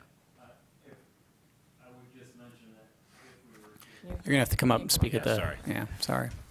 You already signed in, so you don't. If we were to do the project, I would be required to save every savable material on the house, so. Right. In a way, I kind of hope there is wood siding there and it's in reasonable shape. I don't know that because it looks like there's 3 layers over it and how many nails went through it and all that. Right. But as John knows, I mean, him and I, I watched him replace all the original siding on his house, and I've done it on 3 or 4 houses myself, so it can be done. It's a lot of fun. It's kind of cool when it's done. It is really cool when it's done. Yeah, and you feel really good about it. Yes, indeed. Plus, that wood will last much longer than any other new wood siding out there. That's what's also really cool. That's where I first found out that poplar can actually be a good exterior Yeah, wood if it's yeah. old growth. Yeah. Any other thoughts and questions? So I'm going to just spit out the stuff I'm torn on. So going into the staff report on the contributing, you don't have to stand there if you don't want to. Okay, I'm just wondering if there's any other things I can add. I did go through the staff report myself and Yeah. but All right, well, I guess well, I'll jump around to something else. So to me, the part that's holding it back the most, in my mind, is the roof line. That in its current massing, it holds that historic character, not integrity, and I'll call it character. That's the roof that was added during the period of significance. And aside from everything else about whether or not it adds value to the community or not, as a resource, it is in its form and shape that it once has been. And, before we redefined all these things as contributing and non-contributing, we characterized them as complementary, not significant, but complementary or significant, one of the two. And then in 2008, when the preservation code changed, I'm going to read this part. All Old Fourth Ward structures that were characterized as significant or complementary were recognized as contributing structures. And structures categorized as contemporary structures were recognized as non-contributing. So this was a non-significant structure that was complementary to the area, and now it's being categorized as contributing, which to me has kind of a charged word, particularly in this case, because we have to decide whether or not it's contributing or non-contributing, right? I think one key thing there too is that it says as a complementary structure that it has to relate directly, meaning that building has to relate directly to the fabric of the neighborhood. And by definition, a complementary structure is the overall fabric of the neighborhood, not that particular building. And so understanding that the scale, the fact that it had people, it's a residence, it generally fit in with the neighborhood, does not mean that that particular building necessarily directly relates, in my opinion, in reading through that statute. I understand that in 2008 that they just carte blanche said if it existed, it's there. Yeah. But I guess that's what we would be asking the commission is to say, does that mean that the neighborhood is frozen in time? and that anything that existed, because this building changed form radically 3 different times in 65 years from when it was first built to 1929. So if you want to know what the historic character of this building is in the period of significance, it's changed. Look at all the Sanborn maps and how much that site changed, how much the houses all around that area changed. So, you know, to say that the roof line being in its shape just because it was that way does not really reflect the historic significance or character of that house in any way. It's just the latest incarnation, and it happened to be Yeah. some number of years. So where I was going with that, though, is that it is now fallen under this category as contributing in some way. That it's part of the fabric, and to me, it could be any structure that's there in any shape or form, as long as it wasn't 10 stories. And we would say that it's in some way contributing to the fabric. So I think the hard part here is the definition of the non-contributing on this building. And here, where did I find the non-contributing part? Here it is. And I think your letter does a good part of this too. It kind of breaks that part down about adding to the historic architectural qualities. All right, so it says a non-contributing resource is one that does not add to the historic architectural qualities or historic association of the district because it was not present during the period of significance, which we know that it was, does not relate to the documented significant or does not relate to the documented significance. Significance is another perception, I guess, but in my mind, it doesn't really pertain to documented significance. And then it says, or due to alteration, additions, or other changes, is no longer possesses historic integrity. So that, again, loops me around to like historic integrity. What is its historic integrity? And that is the issue really is that, you know, you said it best, it fell into that category. Yeah. It didn't get there because of any significance of the structure itself. It just fell into it. And, you know, my whole thing is to say that I think those definitions are loose enough that the commission could make a ruling on this either way. But I would ask you whether the fact that you would have the ability to ultimately approve any project that happened on the site, and that myself, but also a whole lot of the neighbors who are deeply invested in the historic district there in the community think that what we are proposing would fit better with the historic district, would contribute more, add to the fabric of the neighborhood rather than, we all think, subtract from that. And also whether that would complement the structures around it more. And at the last meeting, you saw sort of how this structure, as you've mentioned, relates to nothing else around it. And that was because it was purely put up as the most cheap way that you could put a roof line on to house people. All right, so I'm going to say one more thing, and then I'm going to let more commissioners talk, so hold on. My last part is that I think what adds the most to historic districts are people. And if people don't want to live in them or live down there, then you're not going to have a district. And this, to me, is a house that's like, yeah, it's okay. People can live there. It's all right. And so that's what brings me to kind of the next point. It's like, just because it was there and present during the period of significance, I don't know whether or not that means it needs to stick around because everything is museum quality and needs to stay. I, too, am terrifically worried about any notion of precedence that it might set. But at the same time, I don't see districts as static, personally, and I see them changing. So that's my opinion. Any other commissioners? I guess this is more of a question for staff, but, you know, the category of complementary, you already mentioned that there were no non-contributing designated buildings from that.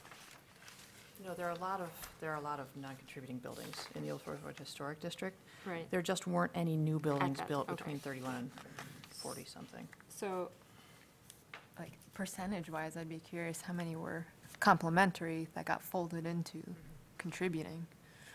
I can't You tell know. you that off the top of my head. Right. But I could go get you a map if you want to see it. Start counting. Right, yeah. No, and it's just Well, I mean, I have the a- I thought, have a- you know. I have a that map they of get dark green looped are into- significant, light green are complementary, Ah, and yeah. white Just to are gauge. not contributing. Yeah, Yeah. that would be a good In gauge. terms of, being concerned of, as well, setting any precedent for Yeah. Yeah. that. But if, in historic districts, if there's new construction, we ask that it be complementary. Yeah. So, again, I'm kind of teetering, but just some thoughts that have come up on that definition. May I ask Doug a question? Yeah, go ahead. Doug, are there deficiencies about the existing building? I know you've already replaced one basement wall. That's unfortunately pretty standard in Ann Arbor, but are there other deficiencies that this building has that you'll need to address in The the north, near I'm future? sorry, the south basement wall is also in need of replacement. There's, it's not in great shape, or at least half of it isn't. The framing has been chopped up over the years. In fact, where the house comes together, there's about a 4-inch fall from the edge of the home to the middle. It's, We also noticed the roof. Yeah, the sag in the roof. there's a big Giant set, well, sag in the those are 2x6s, and they're spanning about 22 feet. So, yeah, it's not like, that's just, at the time, you could tell that the lumber is just pre-World War II, so it's machined. It's not anything structural, really, that I would say that regardless if you did any work on the structure by code, you would have to replace that roof anyway. Did you also mean in terms of code issues, potentially? Yeah, potentially. Does that fall under? Well, I'm wondering if the way they put the two structures together, is there shoddy workmanship that you found, or is this just a building that's been there for almost 100 years and it needs help? Or are there, I mean, was it done on the cheap? Were there things that you've seen in it that they never should have built them that way? That's kind of what I'm looking for. I would characterize it as that it was the cheapest you could put that building together at the time. That being said, old growth lumber is an amazing thing. So I don't think it's going anywhere in the near term. It won't fail catastrophically. But it's got lots of sags and kind of, you can tell it just kind of settled in. And it was heavily blighted for I would say decades. When I bought it, as I mentioned, it was basically, there was 3 working apartments and homeless people were sleeping in a kicked out door and down in the basement. So there's lots of evidence of water damage. There's maybe a couple walls with original plaster. There's very little that is actually remaining from the house. So it was just, it was treated as a tenement house for decades and ultimately neglected for probably another 10, 12 years. So not constructed in any loving way to begin with, but probably not going to fall down. And then, sort of heavily neglected over the years.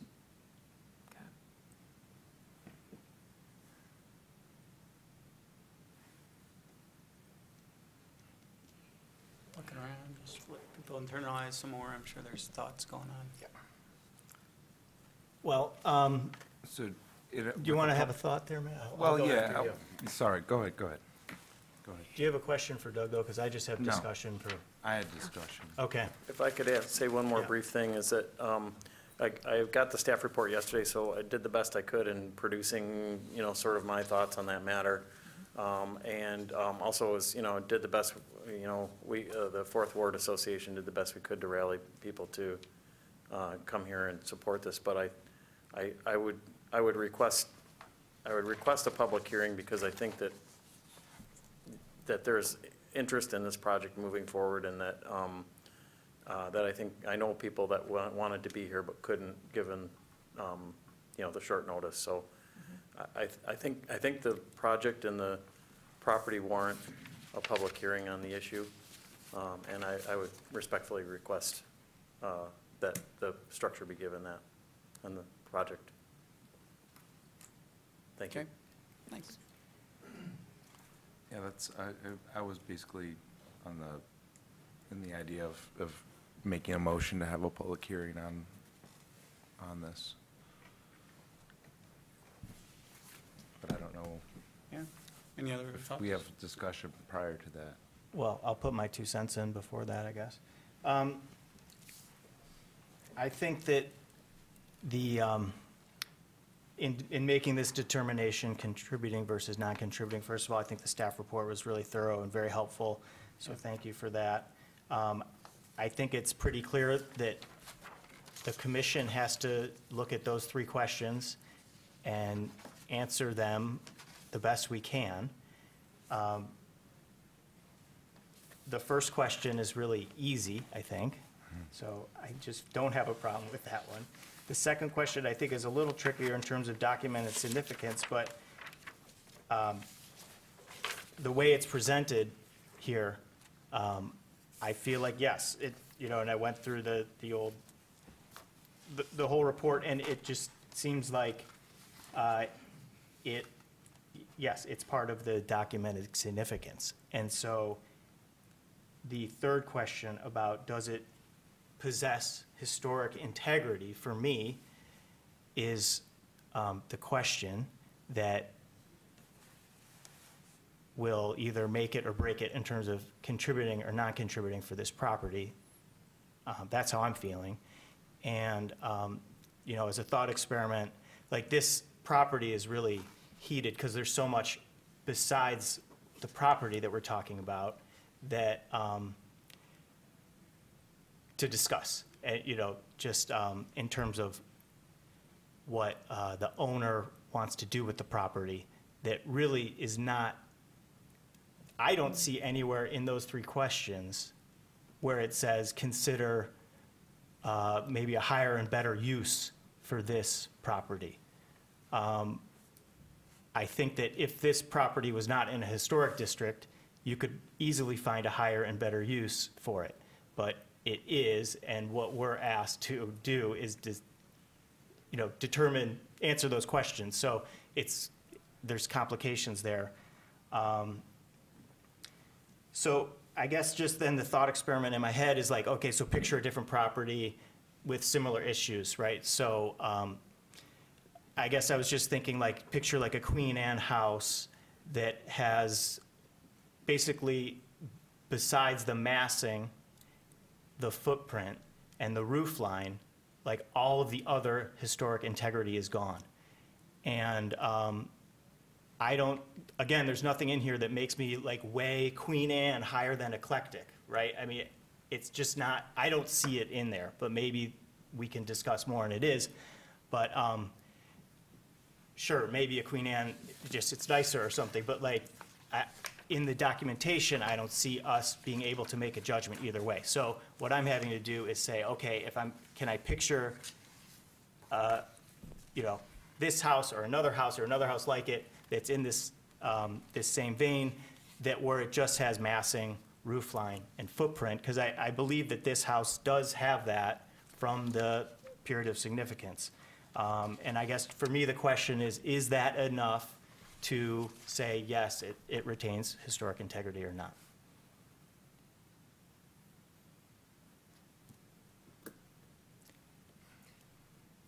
Yeah, those are all great points. Yeah, because we're kind of deciding, is it contributing or non-contributing? That's really what we have to decide here, out of context of what might be the new project. Like taking your thought of, if we had a Queen Anne that was stripped down of everything, that's not really what we're talking about here. Until it goes to when it goes to the hearing, does that matter at that point? No, it's still only whether it's contributing or not contributing. Yeah. Yeah. Yeah. On the basis.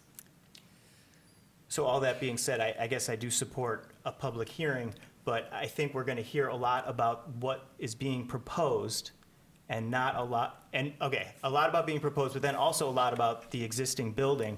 And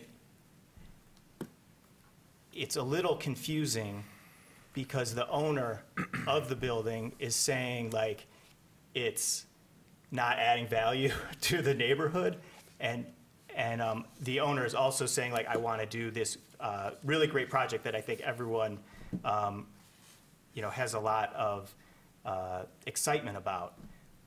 But I guess that is also adding to the confusion where the owner is saying it's lousy. I own this lousy building for a long time, but which is like, oh, okay, well, I don't get that. But then also, on the other hand, I'm doing this really incredible project that I want to do. There's just a lot of confusion around that. I feel I would like to maybe bring that into our decision, but I don't see where we can bring that into the decision. Yeah, same thing with the aspect of change. Like this building has gone through more change than any other building probably in that old Fourth Ward area, right? And if there's anything more true about it is that it's going to have to change more as time goes on. So will we just let that, is that what this is balanced on? Is stopping the change or allowing the change? So that's another part of it to me that adds another complexity of layer brain system. Jill, do we have detail on the original roof line of the original single-family residence that was there prior to the two houses being No. installed? All we know is that it was 2 stories, Okay. which could mean really 1.5 stories Yeah. or I mean, we 2 can, stories. we could certainly place conjecture and say, well, a typical house in that area had a gable roof, but, it could have had a single flat roof or a sloping roof. Yeah. We don't know, it's conjecture at that point. It's Exactly. likely that it was gable, but Yeah. who knows?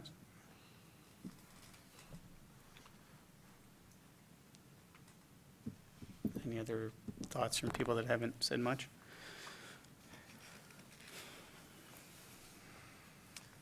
You're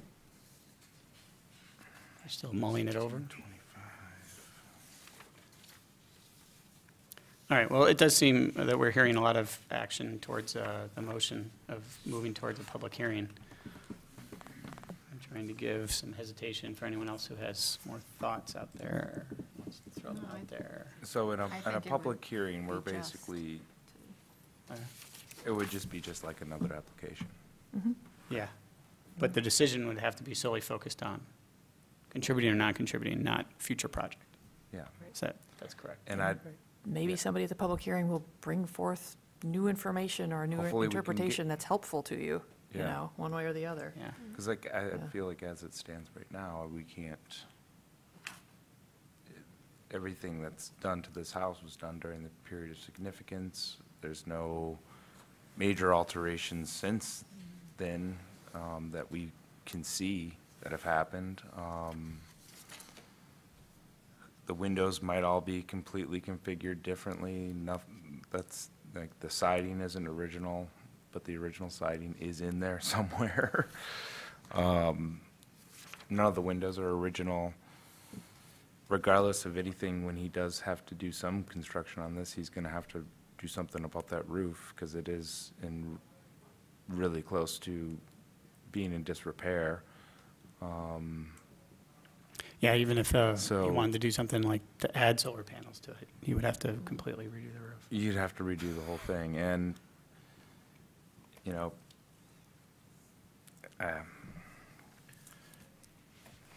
anywhere else, I think this house would be a great candidate to be changed around. I just have one question for the commission. When John and I and Jill were on the site, we discussed the siding underneath. Does anyone feel like we would request the owner to do a little more digging to see what the siding and the condition of the siding is? I think that, Does that matter? If the whole thing had historic siding under it, which the owner hopes it does, but that would give it a lot more historic value in a way.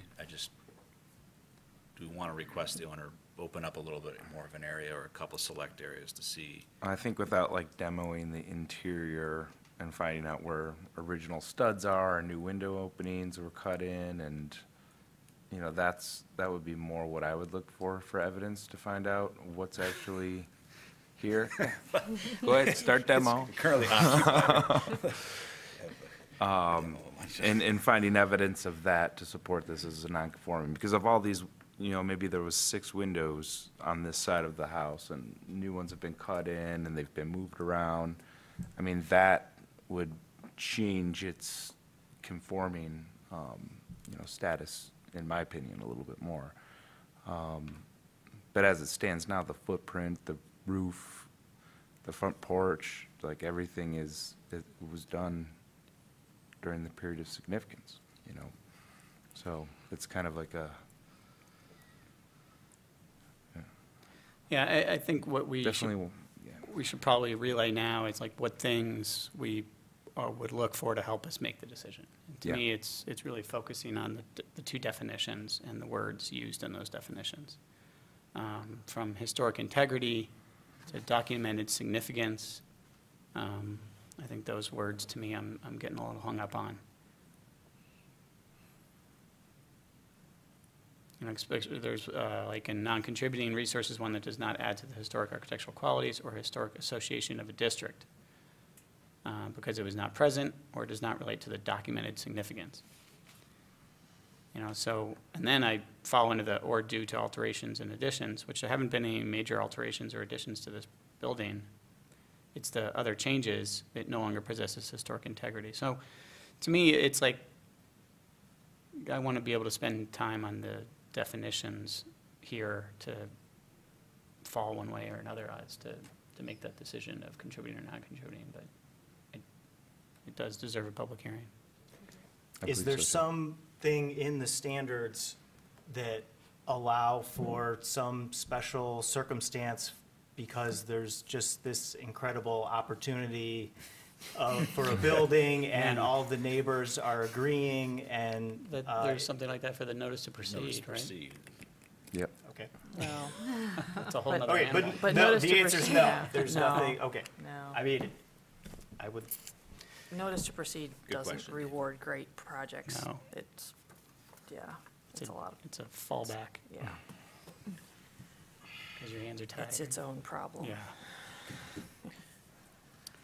Okay, so I think to me, it's getting more information, both on my own, but also potentially from the applicant on some of the viewpoints of historic integrity and documented significance, that sort of thing, really parsing out the definitions better.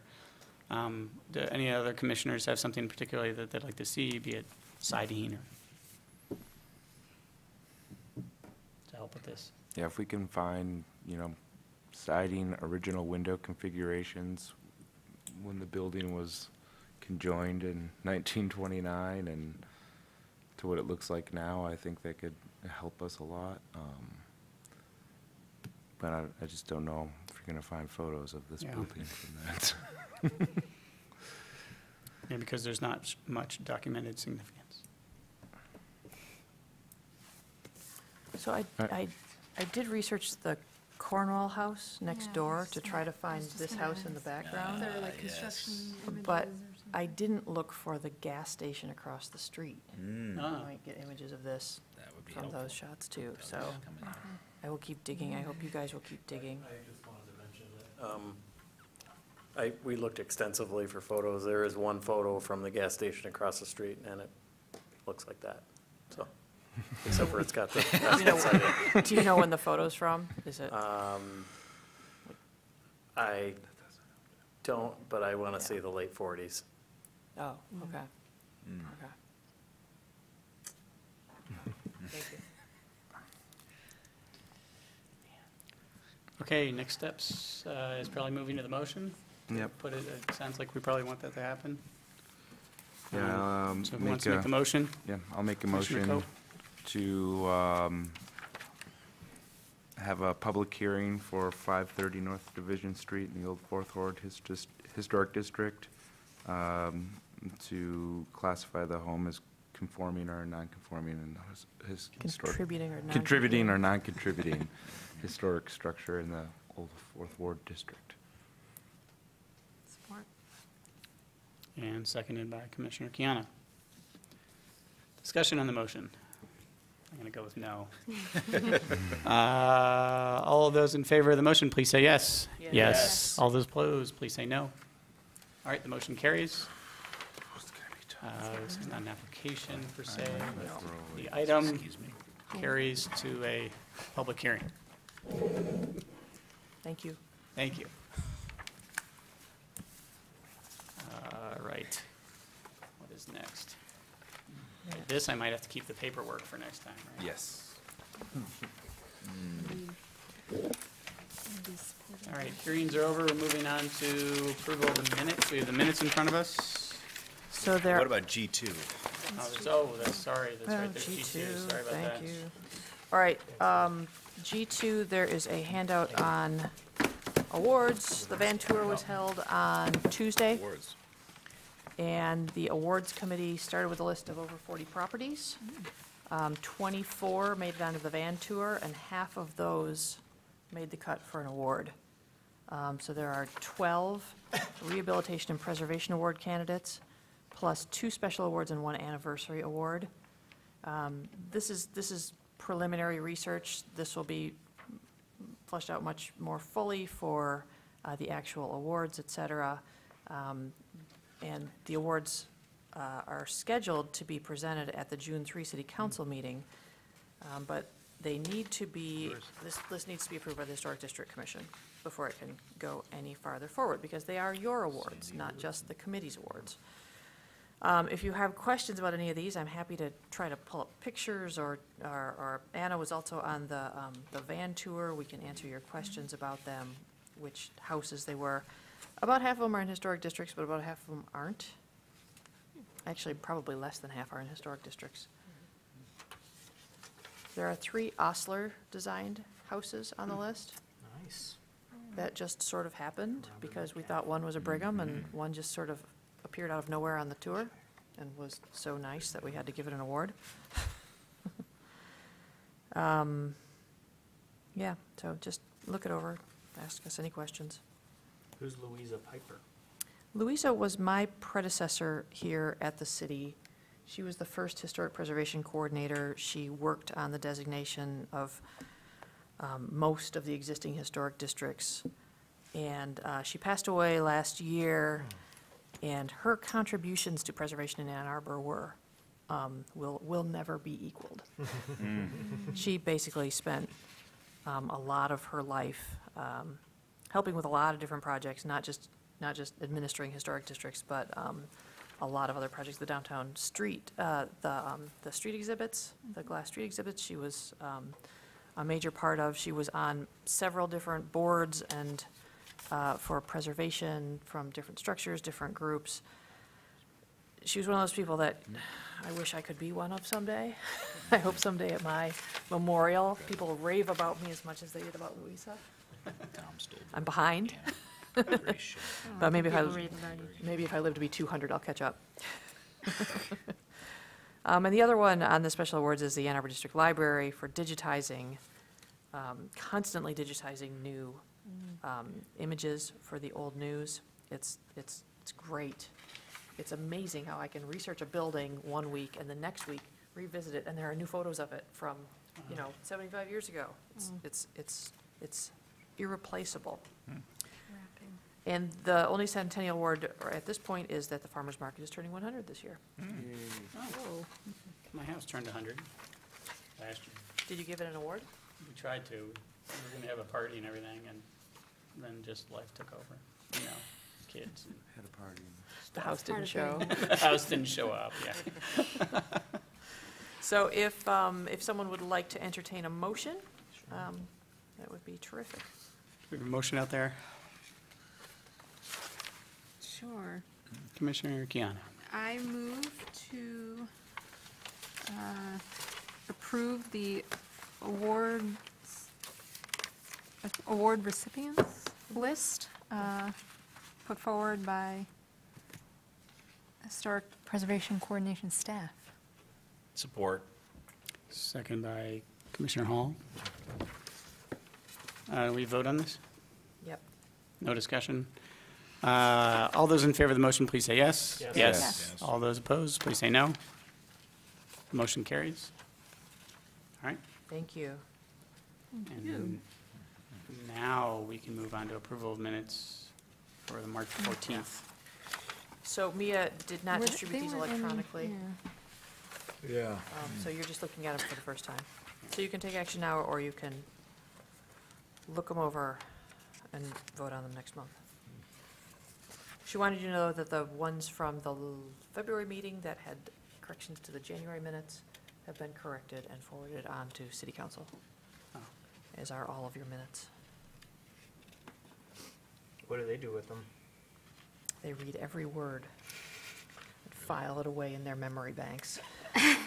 Oh, that Do was they the take action on our tornado. minutes, or? No, it's just an information item. Record, Yeah. into Yeah. the record, the city Yep. council record. Yeah, occasionally one of them will say, hey, what's going on with this thing I saw in the minutes? Because they like to know what's going on in their ward. Yeah.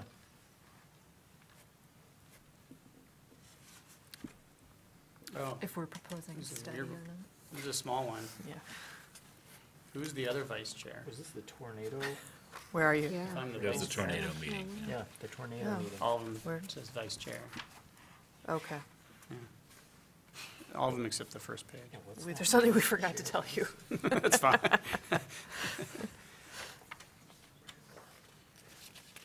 That's interesting. Yeah.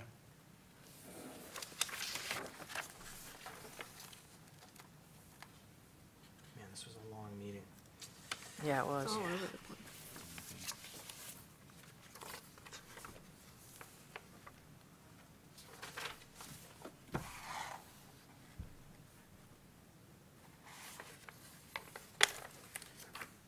All right, hearing and seeing no objection, the agenda, or what happened? No, the minutes have been approved, As amended. as amended. Yes, as amended.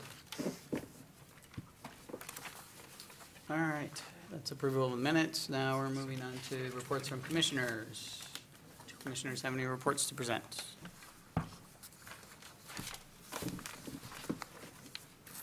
Nope.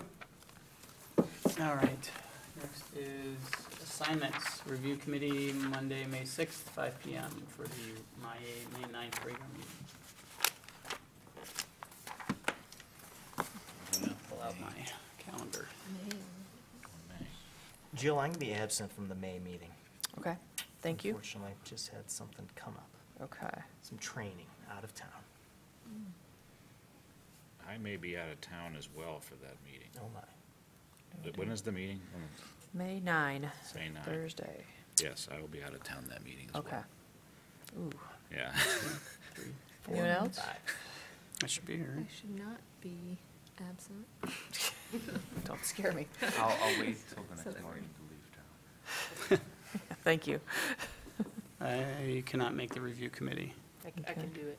I cannot do it. Okay. Can. Anna can. Jess? You Yeah, I okay with haven't that? done one in a while. All right, Jess and Anna, thank you. Yeah, Jess. Good. Yeah. All right. Sorry about the storm. Reports from staff? There are 5 now. My right? calendar does not work. Okay. You're off the hook. Reports from staff. Staff activities are in your packet, Yeah.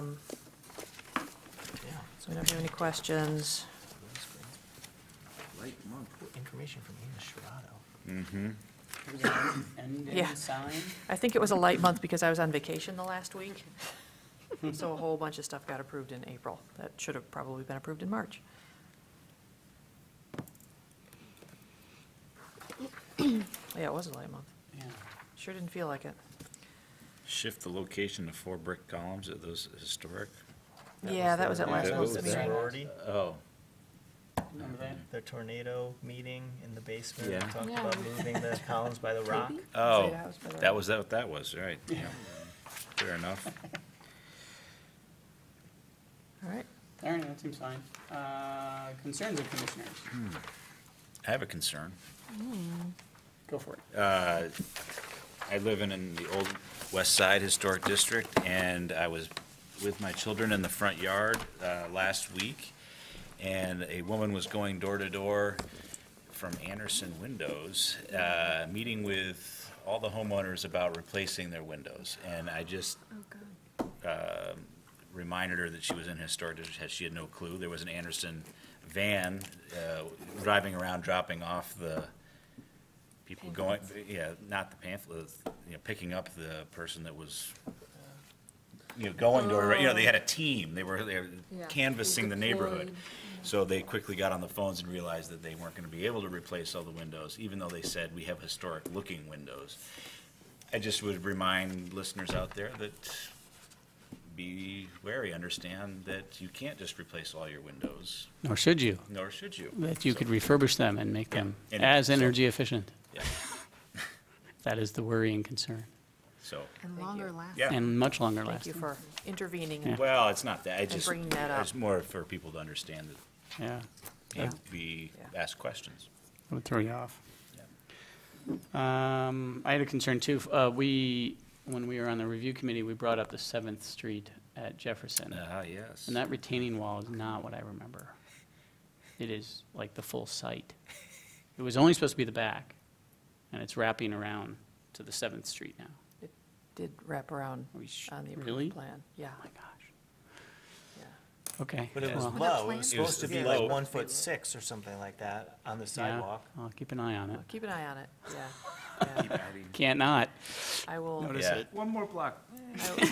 Just put another course in. I will dust off, Yeah, dust it off. Dust off Bring it the- out. Maybe just yeah, email it full to site. us so we can look at it.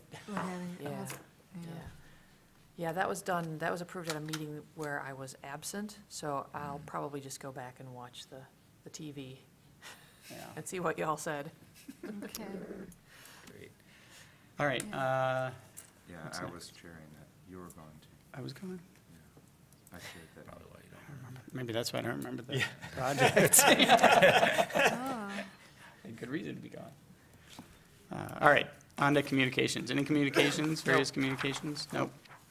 No All right, votes. then without objection, I'm going to, what do I say here? Adjourn the meeting? Adjourn the meeting. I'm not gonna Adjourn make the minutes. April 11th, 2019 Historic District Commission meeting.